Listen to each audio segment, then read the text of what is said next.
A serial story is designed to be very long. It is designed to be very complex, and it's designed to have these multiple structures that will carry you through multiple arcs of the story, kind of like television seasons. Hello, writers and crafters. I'm Valerie Isan. And I'm Erick Mertz. And this is episode 137 of the podcast. And it's November 8th, 2023, as we record this. Today, we're talking with KimBoo York on serial writing, which is going to be super exciting. I've always wanted to pick someone's brain that did that. We want to thank our current patrons, Leah Joy Espinosa and Michelle Coleman, who have edited their memberships to one of the new tiers we talked about.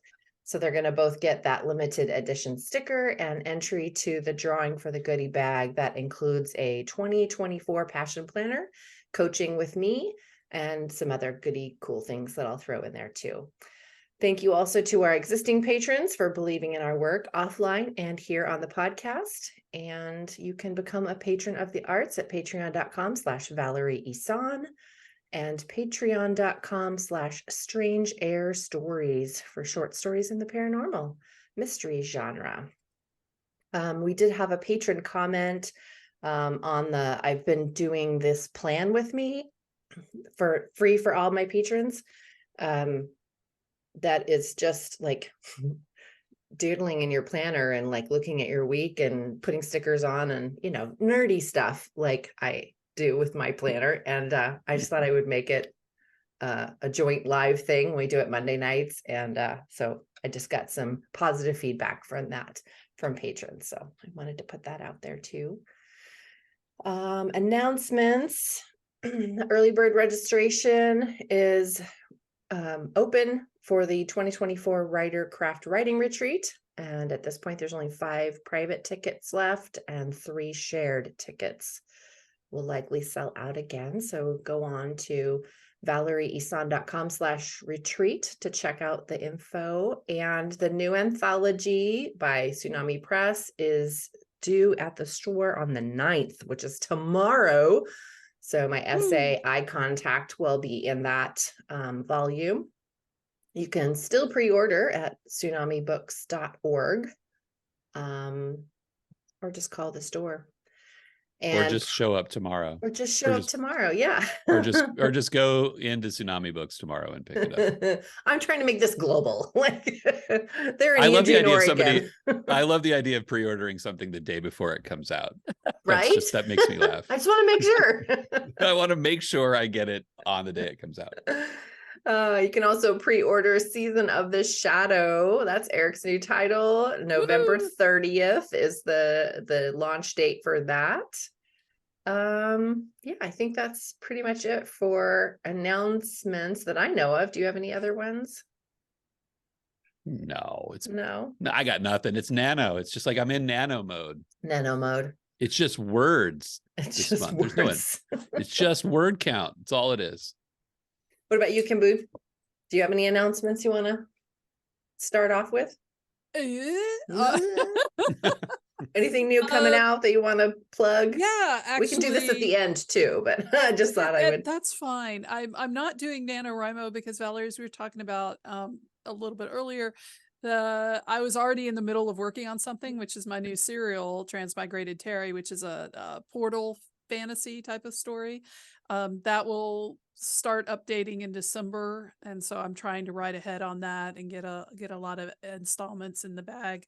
And I'm also working on a craft book for discovery writers, pantsers, whatever you want to call yourself, about discovery writing as a technique and what it means to be a pantser. There's not a lot of advice out there on how to manage your writing if you lean more into the intuitive side. You were talking about Becca Syme earlier, and if you lean more into the discovery writing process as I do.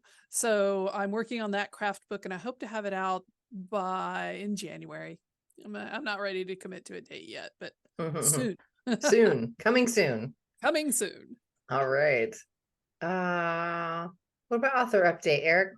Other than words and nano, anything else happening? No, not really. Even as I've been talking about, this has been talking about discovery writing. The autumn has been for trying new characters, new storylines, new things. I still love Sheriff Melville. You're still my character, Augie, but I needed to try something new, and it's been really refreshing. Cool. I think I think that's like when you talk about exploratory writing, like I tend to be a plotter, but I'm feeling like that exploratory writer right now because I'm in a character right now. I have no idea what she's going to do. She's very opposite me. It's almost like I'm role playing, like I'm playing Dungeons and Dragons or something, where like I'm suddenly I'm a barbarian, when I'm really truly a druid in real life, kind of thing. And that needs to happen sometimes because when I was at the beach this weekend with some friends and they were like, oh, you get to go wherever you want to go as a writer. And I'm like, yeah, sometimes I'm in this, I'm doing what the characters tell me. It's not about me. So this last couple of months have been like, I'm going to, darn it, try something different. So yeah, awesome. No, that sounds exciting. That's one of my favorite parts. Yeah. So I don't know. I actually also don't know where this is going to go. I have this inclination to, I wrote a draft of something last month, just in the same vein of like, I want to explore something new, and I'm doing something different this month. And I have this inclination to like, how do I make those two things connect? How do I connect them? And if I write something in December in the same way, how do I connect that? I'm trying to resist that urge to like make everything a series, but it's hard to do when you've got series brain.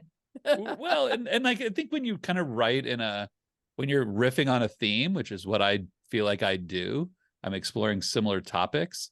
There's just this, I think, a natural inclination to try to harmonize those. So I'm also resisting that urge to make everything a series. Well, but it may be a series. I just came back from another conference right in the harbor, Gig Harbor, Washington. That was really jealous. Cool. So I've wanted to go to that one for years. Yeah, it's so cute there. It is really adorable. Yeah. And I heard this woman who is a Cambodian refugee who grew up in Corvallis, Oregon, which is like right next to the city that I grew up in. I don't quite know how to pronounce her last name, but it's Putsanarang. And she wrote Ma and Me. So I have that I've started reading at the same time, of course, because as soon as I got it, I heard her speak and she signed it and I got a nice little selfie, like feels like name dropping when you take selfies with authors. Oh, yeah. So I got all that. And then when I got back to my Airbnb, I was like starting to read it, even though I was still in the middle of Woman in Cabin 10. But and then also in the drive, because it was a 5-hour drive, I was listening to an audiobook. So I'm reading like 3 novels at the same time, which is kind of bonkers, but it's what I do. So I've got Woman in Cabin 10 by Ruth Ware and Ma and Me, which is actually a memoir, not fiction, by Putsanarang. And then the audiobook is The Starling House by Alix Harrow, I think is who the author is. I'll have to double check. Yeah. Actually, I don't think it is by Alix Harrow. Let me double check. It's kind of an Alix Harrow-y vibe, which is what I like. I'm going to look it up right now. So talk and say something. What are you reading, Erick? Well, I just finished Hidden Pictures by Jason Rekulak. That was like kind of an A+ first 3 acts, and then like the final act was kind of a B. It's just one of those books that like, when you've got this high concept thriller paranormal thing and it's all like, and then it wraps up in a very I've seen it way. I think that's, to me, I'm okay with a slightly disappointing wrap up if the whole concept is really good. Okay. I don't know. I put it down, pleased with the book, thought it was really good. But yeah, just the wrap was like, come on, like they didn't close it. it just, like I think there's this urge when you do the paranormal thing, and I, as an author of that genre, it's like I think you feel like you have to explain everything and make everything makes like convenient sense in the mass market part of that genre. And that the author went for that. It was, again, a perfectly reasonable ending. It just wasn't as nifty and cool as the whole concept of the book.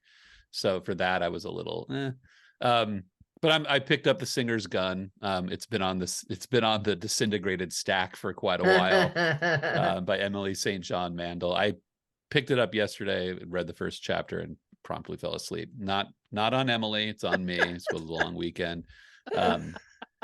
And if we're talking about what we're listening to, like I just picked up the Old Gods of Appalachia. I don't know if anybody knows that podcast. Yes. I bought man. That's my whole family that's from there. Oh gosh. I got the role-playing game for the Old Gods, and it's basically said, and I'd listened to the first 2 seasons years ago, and the role-playing game said this is a much better role-playing game if you've listened to the whole series. So I thought, all right, I got to do it now. And now I really have to go through and finish. So I restarted Old Gods, and I tell you, that's this time of year when you're listening to that on your headphones and you're going for like a dusky walk. It's this time of year. So Have you listened? Yeah, it's a storytelling podcast. And it does it have, is it like a limited edition? Like does it end, or limited series, not edition? But I haven't finished. I don't know.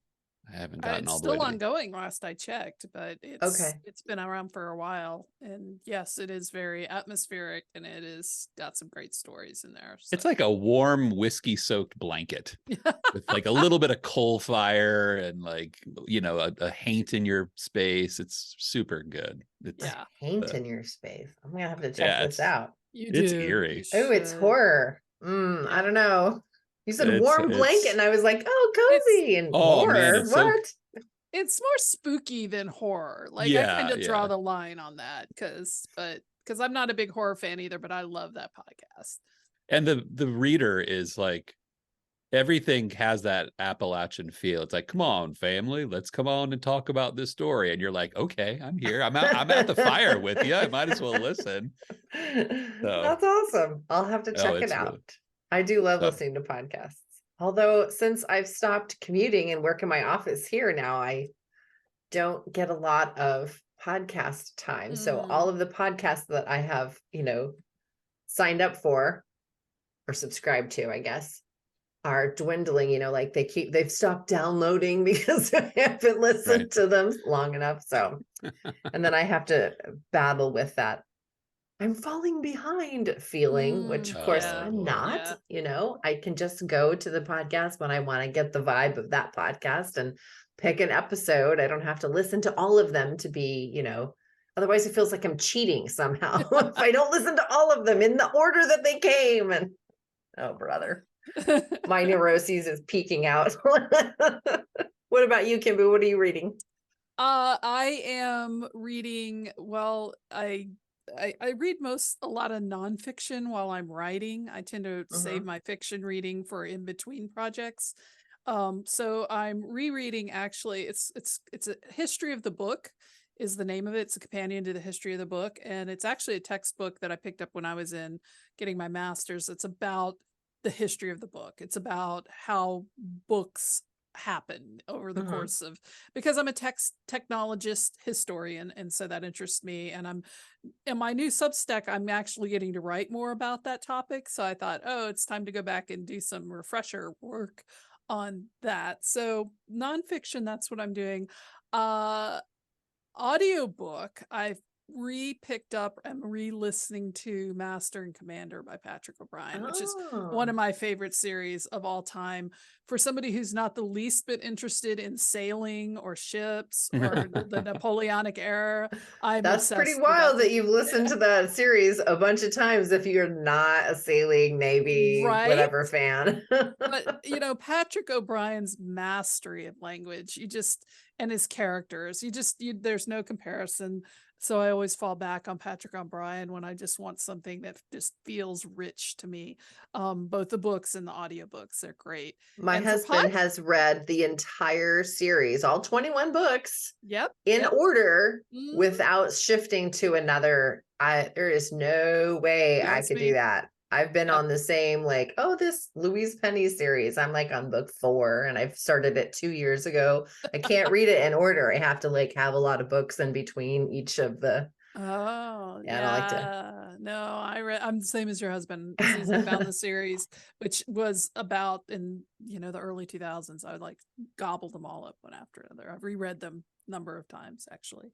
And for podcast, I'm actually listening to Family Secrets with Dana Shapiro, which I absolutely love. It's sort of a memoir biography. She interviews people and talks about the family secrets that they've kept and usually been revealed and how they lived through them. It's great stuff. If you're just a student of the human condition in regards to families and relationships, amazing podcast. So I'm catching up on the last season, and her next season's getting ready to launch. So that's what I'm listening to on podcasts. But like you, Valerie, I don't have a commute anymore. I quit my day job with the local university in 2022, and so now I only listen to podcasts while I'm walking my dog. So my volume That's where I'm at.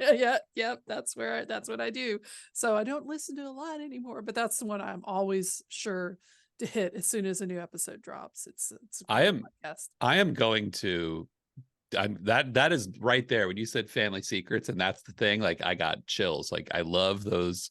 Oh, it's so good, man. I had I had a friend in like middle school. Now we're going down like one of our rabbit holes, but like who apparently had a family member who'd been on the lam for like 28 years or something, and like changed their identity and changed their appearance, and did all, like, during the 80s when changing your appearance was a little more analog than, surgery.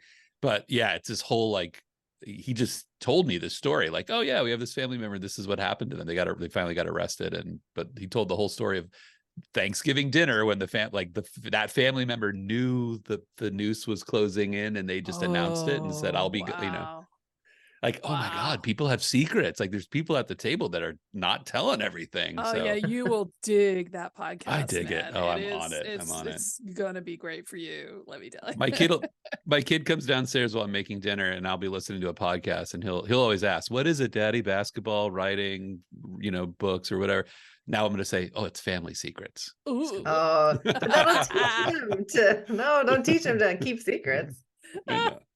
Oh, he's an open book at this point. Anyway. Well, at this point, yeah.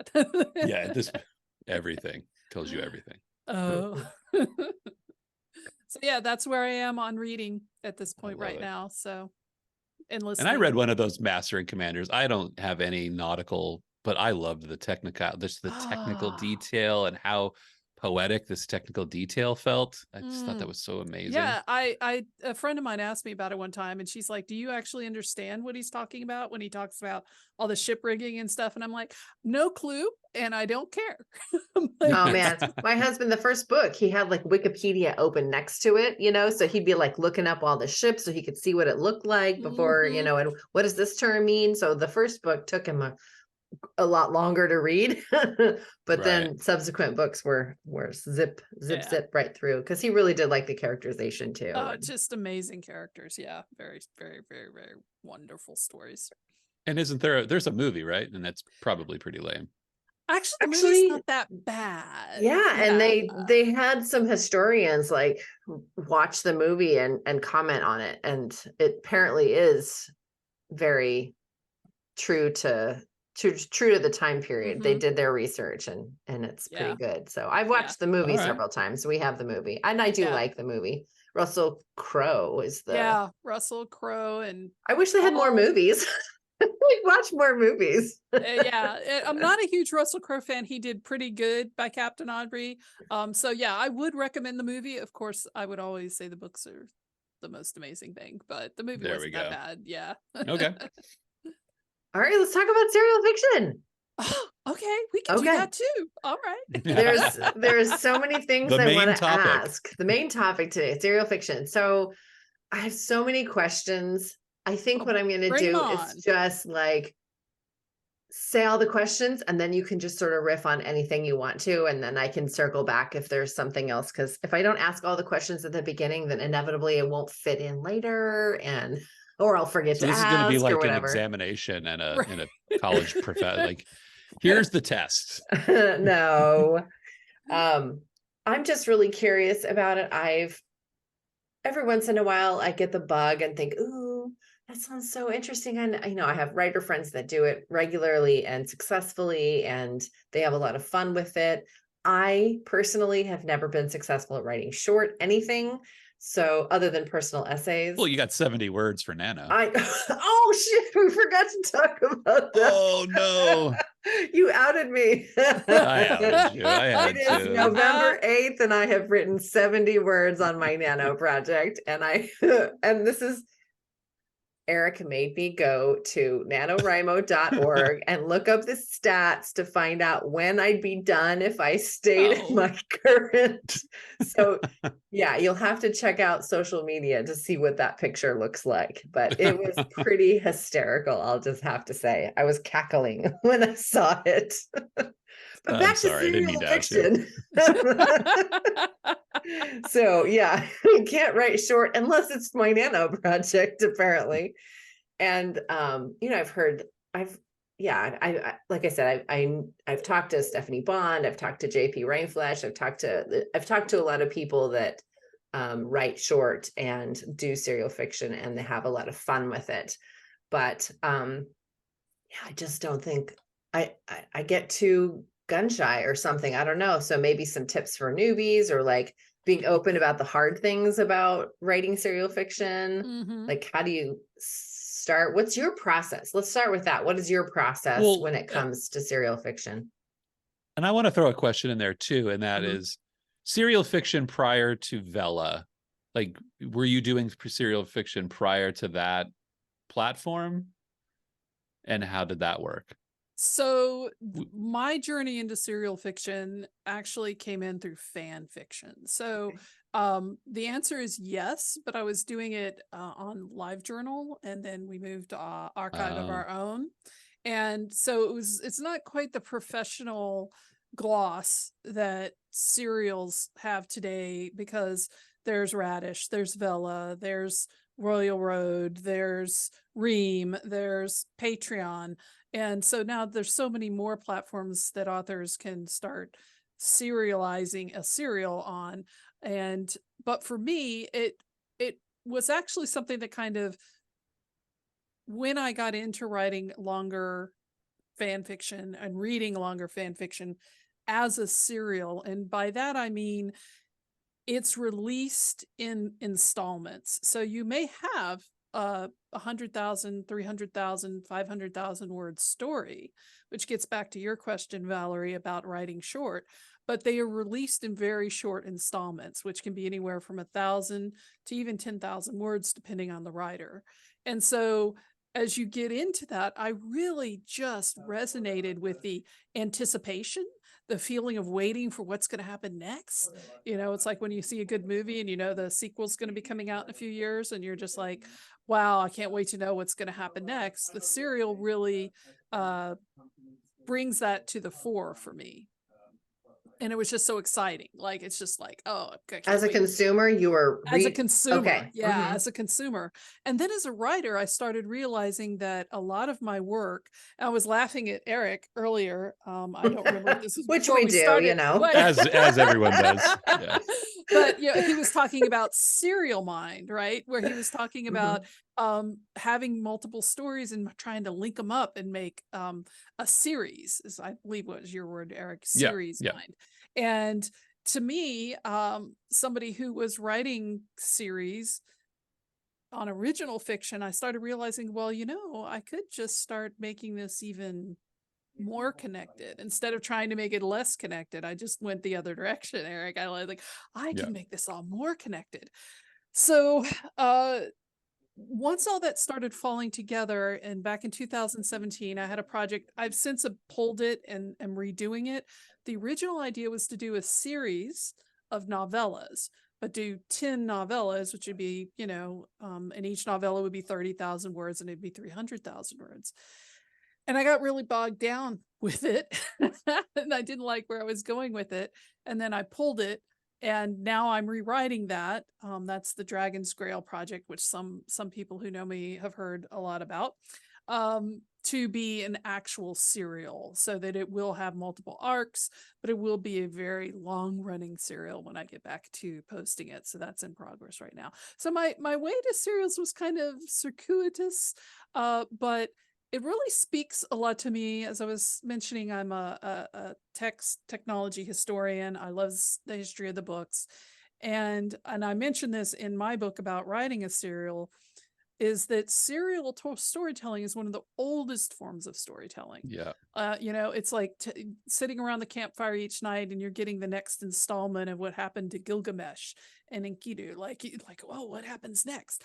And we kind of forgot that when the modern publishing industry really hit with industrialization in the early 1800s, and suddenly everything's books, novels. Not that novels didn't exist before then, but not that serials completely disappeared. Obviously, we have Charles Dickens.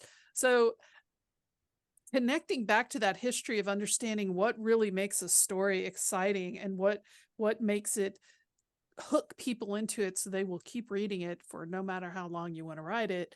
That was exciting for me to look into and explore for myself as a writer. So long-winded answer to some of those questions, I hope, but that's where it all came from. So I want to, go ahead, Eric. Well, I was going to say, I think it's interesting that that little historical note that you hit is, it's happening in art all over. If you look at music, music used to be singles, and then it became albums. And then now we're kind of drifting back to, you don't need to have 17 songs to release something. And I think there's two different consumers of art. People want that book, or they want the whole album, or they like that little bit.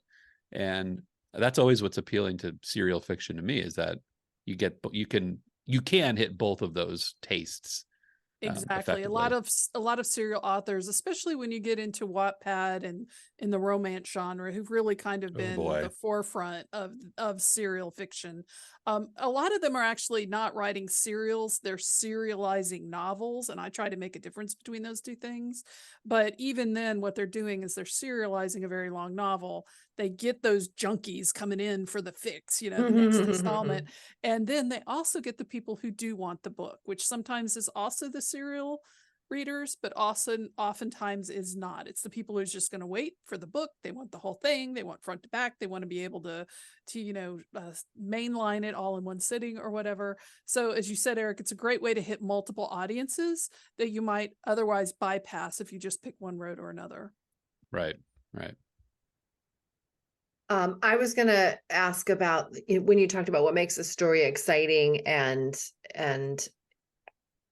how you figured out that for yourself and just part of the craft of your serial writing. Can you talk more about that? Like what Absolutely. what did you find out, and where can I read it? So what happened was I started analyzing what would make a good long-running serial. And of course, the natural place to look is television.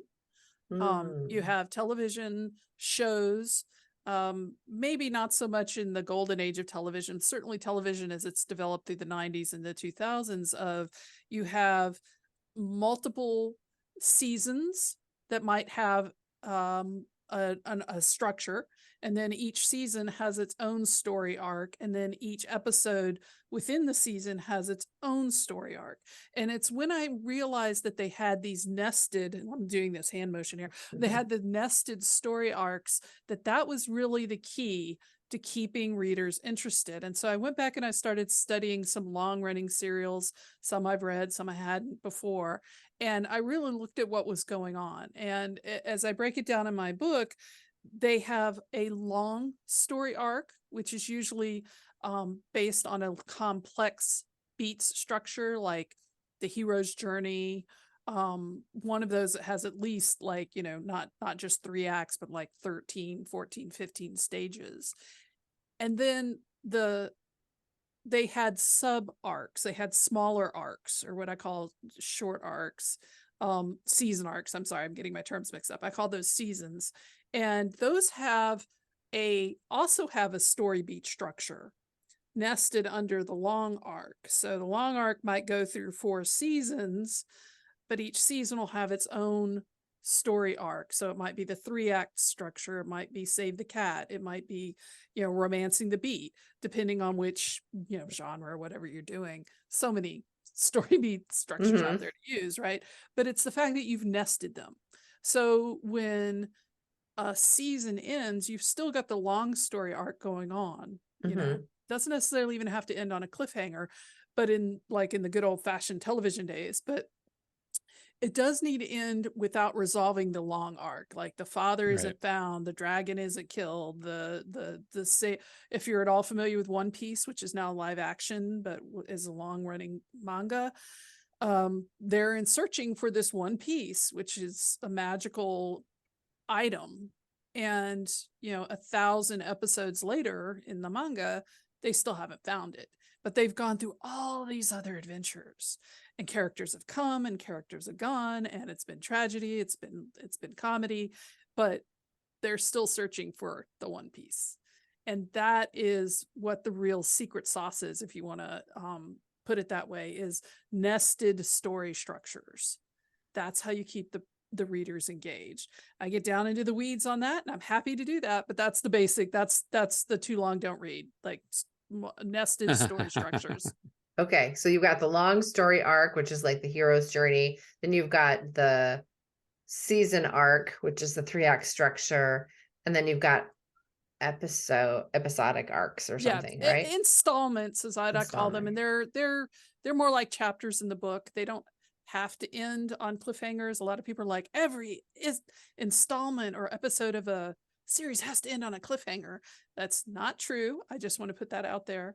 Okay. Is if you've structured the long arc well enough, and you've got a good grip on the season arc and what needs to happen to those characters and the character development of those, readers will be invested in what happens.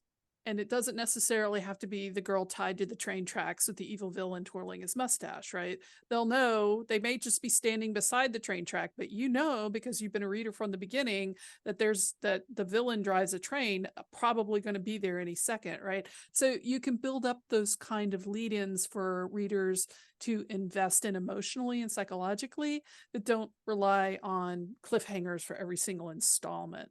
You can marry it to the nested story arc structures. When the long arc reaches a lull, that's when you might hit a climax in a season beat. When the season ends, which is always a big break, that's when you might want to put in a crux beat or an important beat for the long arc. They found the sacred thing. But now the dragon is coming for them, and that, right. And that's going to get you into season 2 or season 4 or season 5. So I think that's pretty much the answer to that. I'm losing track of the question, I'm sorry. No, you answered it. No, and if you analyze, like, I always, episodic TV is just, I'm following that, and like I'm just taking seasons of Breaking Bad and saying, like, the whole series arc is really about this, but like each one of those increments, and then each one of those increments, it like, I think this whole topic like gets the story nerd in me going, because it's like you really can function on like 3 or 4 different levels absolutely in a story. That's tempting. It's another shiny thing. I do like to go back to the classics. I use Lord of the Rings, where you have a lot going on with a lot of characters, but the main storyline is Frodo getting the ring to Mordor, right? Right. And so it doesn't really matter if they're being distracted by a big spider, or the humans are having this big political war, or whatever's going on. It's always going to circle back to that. So you can have a lot of side plots, side quests, whatever you want to call them, but still coming back to that main main thing that the reader is Right. invested in from the very beginning. Yeah. So you said that you originally wrote Dragon's Grail as a series, and now you're changing it to a serial. So do you have another serial that you're writing right now, or are you just Yes. working? Transmigrated Terry. It's a terrible title, but once I think of a title, I'm usually married to it. So my apologies. Transmigrated Terry, I think it's Terry. great. Thank you. Yeah, Teri, one R. Okay. And It's where can people about find that? that is on Ream. That's on my subscription platform. I do Okay. have some preliminary early draft scene snippets up on my Substack, but on Ream the first installment is up, and then it's going to start and updating regularly in December. And that's where Okay, that so one you just started that then. Yeah, I just started that one. Okay. Some on Substack. And then I also wanted to ask about tips on, I mean, you have to totally rewrite it. You know, if it was a novella Right. in this case, then you have to, like, what I'm hearing from the industry is you can't just take a novel and serialize it. Like, you can't just do it in chapter, you know. So how are you rewriting it so that you've turned it into a serial? That is both true and not true. For Okay. instance, right now I am serializing a novel. That's The Queen's Eyrie. It's a romance, polyamorous romance with dragon shifters set in a fantasy world. And that is a novel. That is not a serial. It is a novel, but I am serializing it. And I think a lot of people get tripped up over that. So for instance, I was talking earlier about the romance novelist investing into serializing on Wattpad. They're serializing novels, and you absolutely can serialize a novel. But I take pains to point out that that is different from writing a serial story. A serial story is designed to be very long. It is designed to be very complex, and it's designed to have these multiple structures that will carry you through multiple arcs of the story, kind of like television seasons through the long arc. So to me, they're like two different formats of storytelling. So I often caution people, just be clear on what you're doing. If you're good at writing a novel, and that's your comfort zone, and that's what you want to keep doing, you just might want to do it as a series, that's fine. Just serialize it. Let your readers know that it's a novel. It will be ending at such and such a point. It'll be so long. If you're going to be writing a serial, let them know this isn't good. This is going to go on for possibly years. So just understand that. I'm getting tripped up with some of the vocabulary, so I just want to make sure that I'm getting it right. So Erick is writing a series of novels. Correct. And so are you talking about, so is there 3 different things now? There's a series of novels, or you could take a novel and serialize it, chop it up, but just make sure everyone knows this is a limited, what do they call it on Netflix now? A limited series. There is an end to it. It'll be done in like 8 episodes or whatever.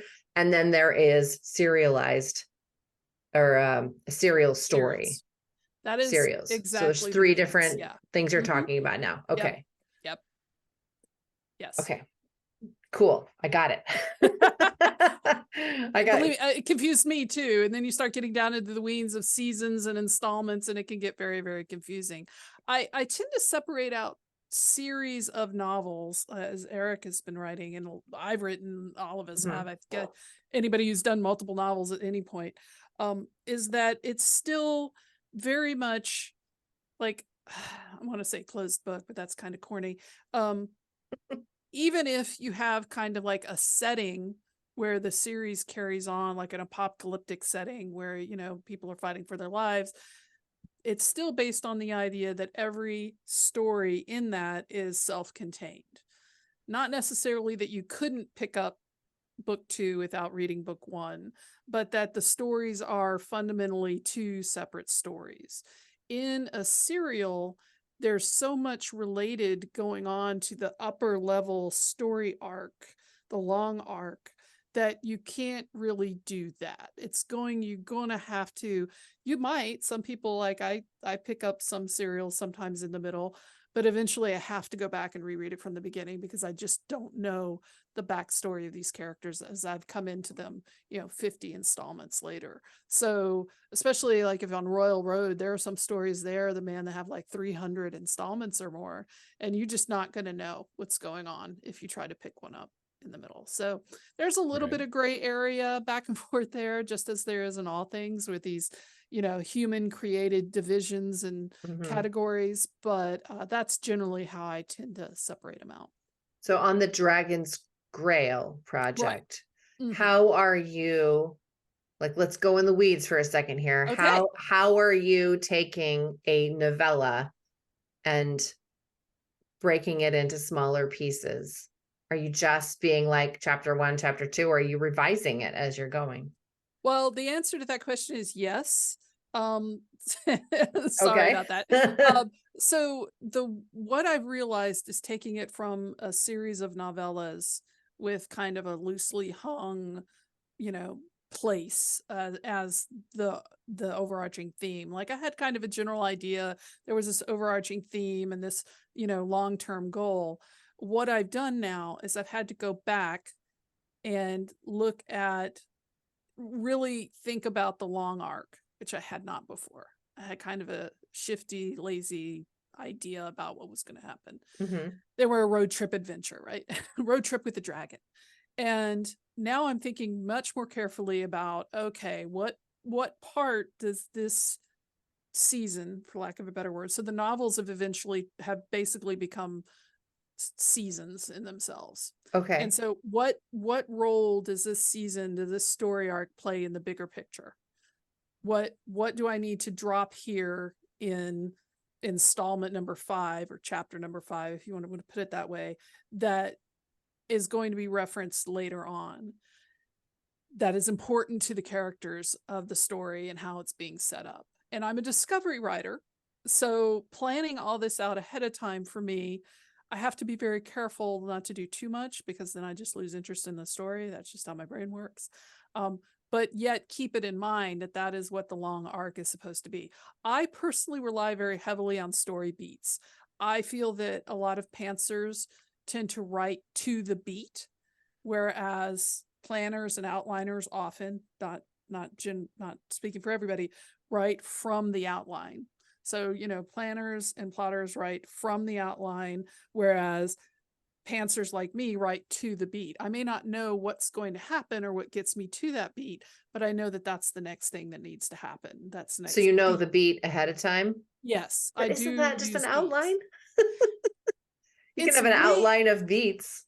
It is. Okay. I'm not going to argue with that. What I am going to say is that when I talk about outliners, it's usually they're saying like, Kim go like, the inciting event. Kim goes to the grocery store and gets in a car accident and meets her, fated love, whatever, romance. A beat is there needs to be an inciting incident. I don't know what that inciting incident is. Okay, I'm going to put Kim in a car and see where she goes. Maybe she so to me is the difference. Okay, I see. But that's cool. Structurally, there are all kinds of, it's fuzzy again. Yeah. Yeah. Okay, so now I don't know whether I'm a plotter or a pantser. Oh no, this is getting into identity now. Well, they're all techniques, though. It's all technique. Right. Pantsers use discovery writers, use discovery writing. Discovery writing or, exploratory writing is a technique. Anybody can use it. It's not just, it's just as a pantser, I lean on it more heavily than Erick does in his usual writing practice with outlining and plotting. He still does it. It's still a technique that anybody can use. Just how heavy is it? Are you leaning on it? I think I'm like 60% outlined. I think there's a lot of moments, like you said, like I know something has to happen here. I know that eventually that these two people have to end up at the, on a rope bridge spanning an Amazonian river, valley. But between that car accident and that river valley, I'm, I know things have to happen and I give myself some playtime there. Right. Um, Yeah. But I definitely see those moments as like, I want these to happen. It's, again, fascinating. This is why it's a craft, not a science, what we're talking about here. Yeah. Yeah. And why, like, I remember in my undergraduate years, it's like one of my advisors was always like, define your terms. So I get really in the weeds about defining your terms. But you were so right, Eric. It's not a science. Like, we can't just say, oh, you're a pantser if 87.3% of your work Right, is, right. you discover like, that's not how it goes. Right. So in an installment, Okay. what needs to be there? What needs to be in each installment? What is the genre Wow. expectation of That one is episode? That's a big that, question. that is a Is it? I huge don't know. question. I Yeah. think it feels like it. It is a big question, and because a lot does depend on the genre you're writing in. A lot depends on where you're at in the story beats or the story structure. Right. Which Okay. episode it is. Yeah, which episode it is. But I would say that one of the things that because people sometimes get lost. Here's the biggest danger with writing a true serial, is that you kind of get lost in the sidebar. You forget that Frodo needs to get to Mordor because of the ring. You're just out there having adventures and meeting elves and going up trees and going down rivers. The thing is that the author must always keep an eye on the long story arc, and must always understand not every single installment will feed into the long story arc, but it needs to be there lurking in the background as a thing. And I think that's what you need to keep the readers reminded of, even if it's just, oh, they pass a statue that has some symbolism that reminds you, like, whatever. But that is what's going to keep the readers invested. You can play all sorts of tricks. You can use cliffhangers. You can use what I call short arcs or bridging arcs, which are basically subplots, to try to keep people invested. But keep your eye on the long arc. And that's what I'm having to do with Dragon's Grail, is pull back from this happy frappy series that I have novellas and start looking at it more as, oh, this is a much bigger, deeper story, and I've got to keep my eye on the prize, on where they're really going and what's going to be happening to these characters down the road. And Eric, like I said, like you, kind of sort of, I do that bridging thing. I'm like, okay, I need to get them on this river so that they can meet the pirates. Not quite sure how they're going to get there, but I know that river is taking them the next step towards the goal in the long arc. So yeah. How long are each installments? That Does is it such matter? a hotly contested I was going to say that's hot. That's a hot topic, right? Yeah. And so rule of thumb for a long time was between 1,000 and 2,000 words. One of my, and this is not a original fiction, this is a fan fiction, but years ago, and I was reading it, it was like each installment, each chapter was 10,000 words. I don't think it matters, to be honest with you. I think it's what the story load can handle and what you can give to the readers that will be fulfilling for them. I will say that if you're going to do shorter installments, then be prepared to post them more often. Okay. If you're going to do 1,000 to 2,000 words, post at least one a week or one every 2 weeks, twice a month at the very least. If you're going to be doing 5,000 to 10,000 word installments, you can get away with doing it once a month or even once every 6 weeks. How long? Once a month or once every 6 weeks. For how many words? I mean, 5 to 10,000. Okay, 500. And isn't it? I mean, depending on your platform and your audience, Sure. it's just being consistent. If you're the person that puts out X number of words, X number of times a month or quarter or whatever, then just, I think your audience is going to be happier with consistency than 10,000, 2,000, 1,000, 2 weeks, 3 months, I think it's just finding a rhythm, right? Yeah, I agree with you, Eric. That's actually the crucial element. Again, you can make these definitions on how often to do things, but there's going to be exceptions to every one of them, because it is about reader expectation and what the author can deliver. If you can't deliver 1,000 words a week or even 10,000 words a month, then you're going to be disappointing your readers because you promised them that. So don't do that. Just say, there'll be an update this month. Don't say how long it is. Don't say what it's going to be. Just, it's an update this month, coming soon to a subscription near you. Right. But I think it is all about reader expectations and consistency and commitment and building that connection with readers. Serials are a great way to build direct connection with readers, and that's one of the reasons why I love them. So, okay. There's so many other questions. I'm trying to like, well, why don't I just ask this one question then? Okay. Like maybe this will help us come to an end, so I'm not just carrying on asking question after question. Carrying on. Carrying on. What Carrying on my question? wayward son. Oh, yeah. Oh, there are deer chasing each other in the street in front of me. That's Sorry, kinda that cool. was very distracting. What question should I be asking you right now about serial fiction? Yeah, that's a good Oh question. man, I like wow, that. throwing it right at me, aren't Yeah, you? here you go. Here's the ball.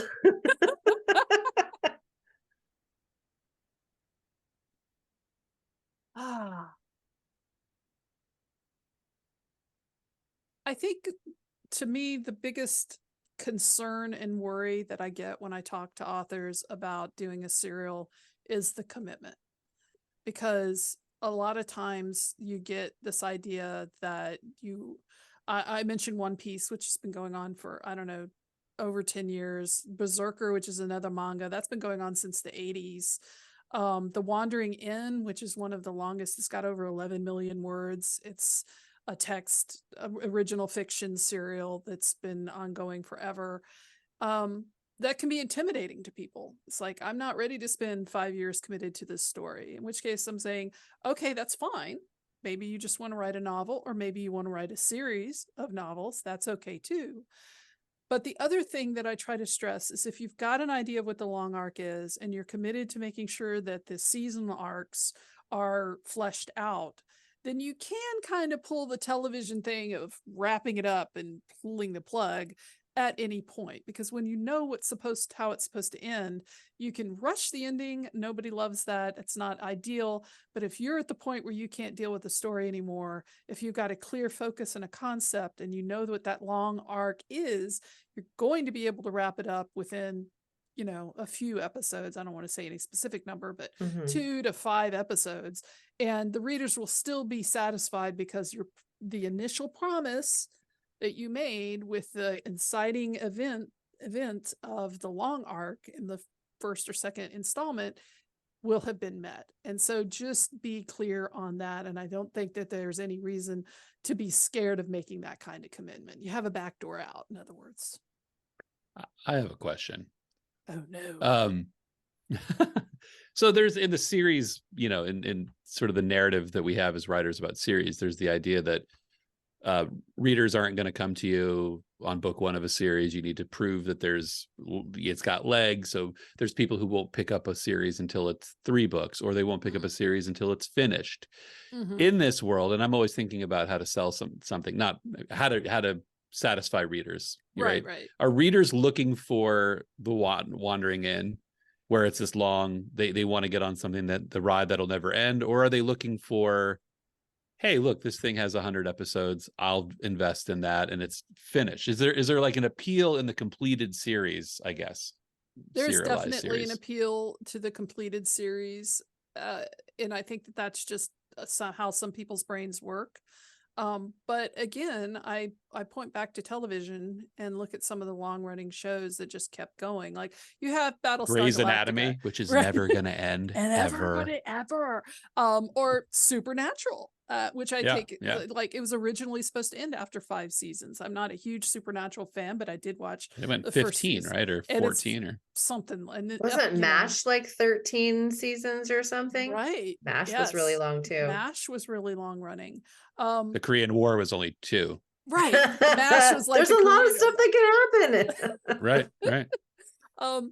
But you also have the people who are really enjoy the anticipation and that commitment, and those are the people who really love watching an episode on television and then having to wait for the next episode. They're not the ones binge watching, right? And I mean, I know friends who watch older television shows on streaming platforms, and they only watch an episode a week. And I'm like, but you could kick that thing out over a weekend. Right. They're like, no, In a we weekend, love, right. right. We love to watch that and then try to figure out what's going to happen next and what's going to be there.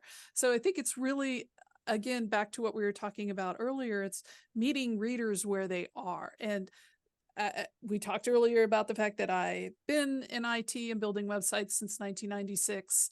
And as a writer, I've seen all these types of trends come and go.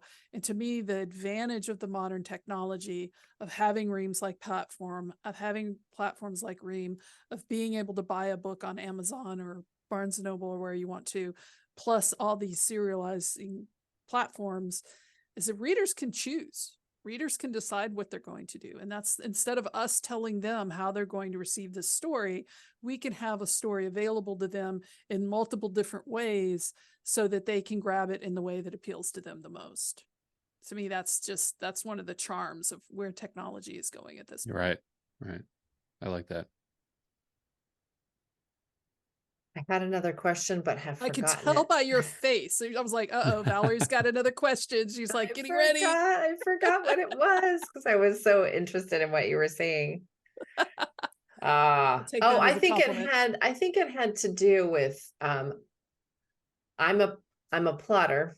So you maybe you won't be able to answer this. So when you're coming up with your long story arc and your nested story arcs, and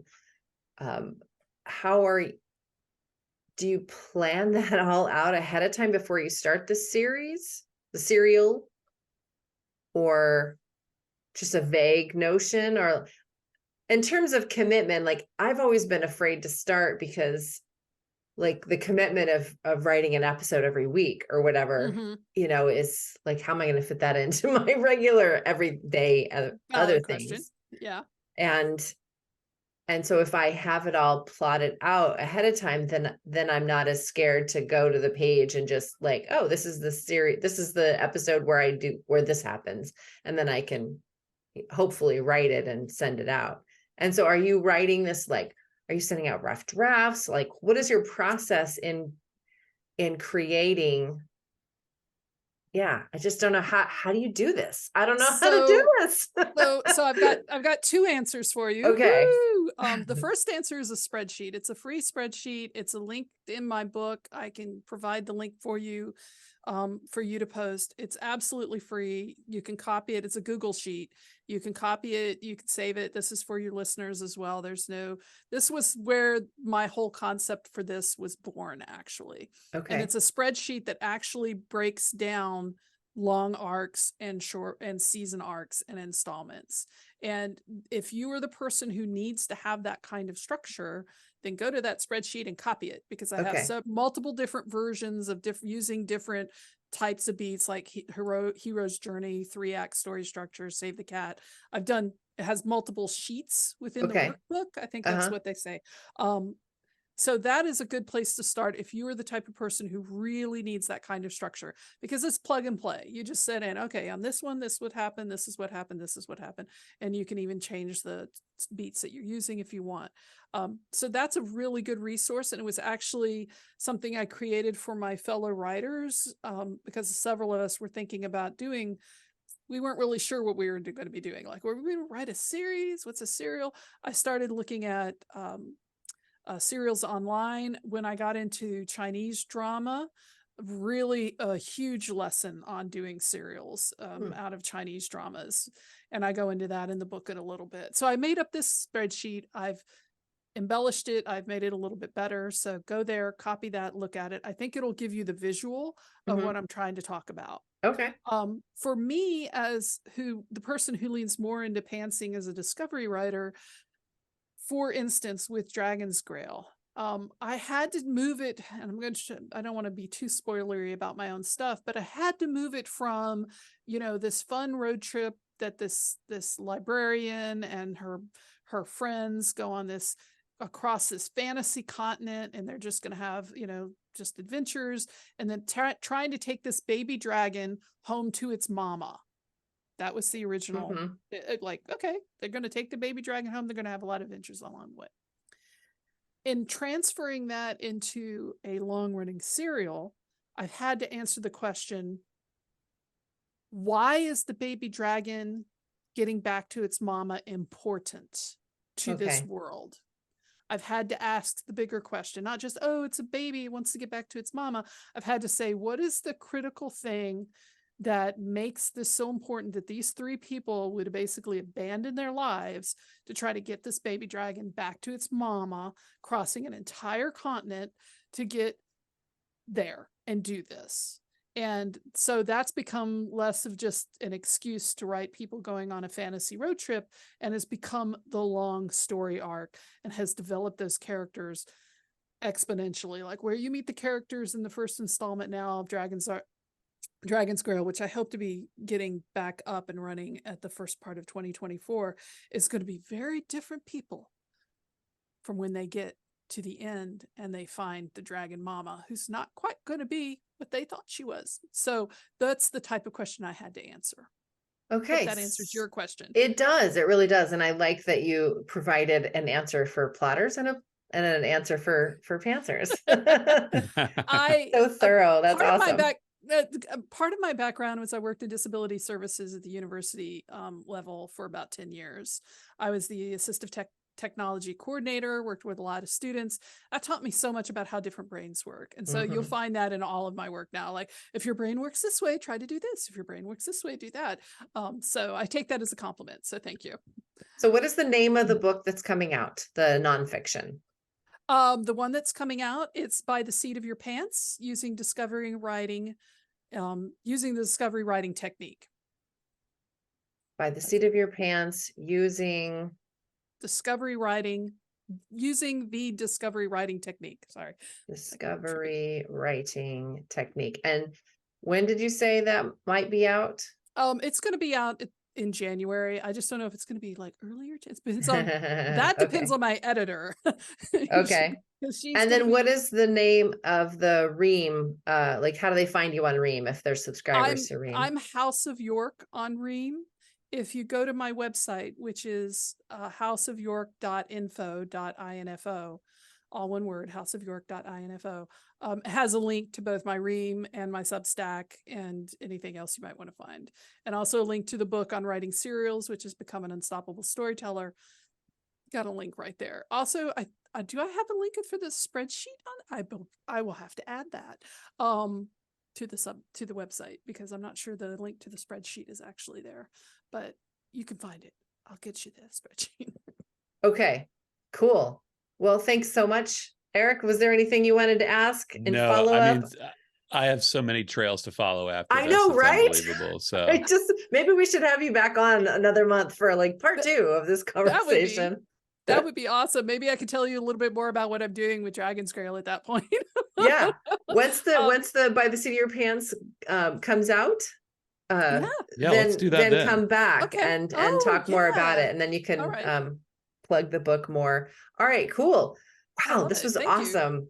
I'm super excited. Thank you so much. It's given me so many things to think about. I'm so happy. Thank you. By the time you come back, I'll have like plotted or pantsed a 700 episode portal mystery involving a Victorian time traveler and a 7-year-old girl. That sounds awesome. I can't wait to hear about it. That could work. People, you heard it here first. He said he was going to do it. So I'm just saying, like, I did overpromise right there, because I said 700 episodes and at 70 words in 8 days. That's going to take a lot of time. Oh my God. All right. Well, thanks for joining us, and we'll see you next week. Thank you. All right. Thank y'all so much for having me. Take care. Bye for now.